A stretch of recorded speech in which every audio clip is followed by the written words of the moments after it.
సమంత మరో బాంబు పేల్చింది. పెళ్లిపై సమాచారం ఇచ్చి ఇవ్వనట్లుగా ఇచ్చింది.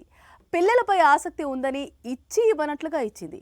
దాంతో లేడీ సూపర్ స్టార్ జీవితం మరో మలుపు తీసుకోబోతోందని సోషల్ మీడియాలో చర్చ మొదలైంది. ఇంతకీ సమంత పేల్చిన లేటెస్ట్ బాంబ్ ఏంటో చూద్దాం పదండి. ఇటీవలే నాగ చైతన్య శోభిత ధూళిపాళ్ల మెడలో 3 ముళ్లు వేశాడు. 50 ఏళ్లు వచ్చే వరకు హ్యాపీగా పిల్లలతో పాటు రేసింగ్ లేదా ఇతర పనులతో బిజీ కావాలని కలలు కంటున్నాడు. మరోవైపు శోభిత కూడా చాలా అంటే చాలా హ్యాపీగా కనిపిస్తోంది. మరోవైపు సమంత కూడా ఇప్పుడు మ్యారేజ్ పై మనసు మళ్లుతోందని హింటిస్తోంది. గతంలోనే ఒక ఇంటర్వ్యూలో తనకు తల్లి కావాలనే కోరిక ఉందని చెప్పుకొచ్చింది. అమ్మగా ఉండేందుకు ఇష్టపడతానని చెప్పింది. ఇప్పుడు న్యూ ఇయర్ రిజల్యూషన్స్ ను షేర్ చేసింది. అందులో 2025లో తన లైఫ్ మారబోతోంది అన్నట్లు హింట్ ఇచ్చింది.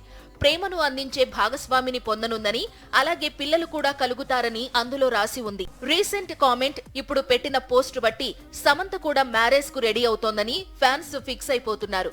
న్యూ ఇయర్ లో లేడీ సూపర్ స్టార్ పెళ్లిపీటలెక్కేందుకు సిద్ధమవుతోందని అనుకుంటున్నారు. అంతా బాగానే ఉంది. సమంతను చేసుకోబోయే వ్యక్తి ఎవరై ఉంటారనే చర్చ కూడా మొదలైంది. అన్నిటికీ న్యూ ఇయర్ కు శామ్ రిప్లై ఇచ్చే అవకాశాలు ఉన్నాయి.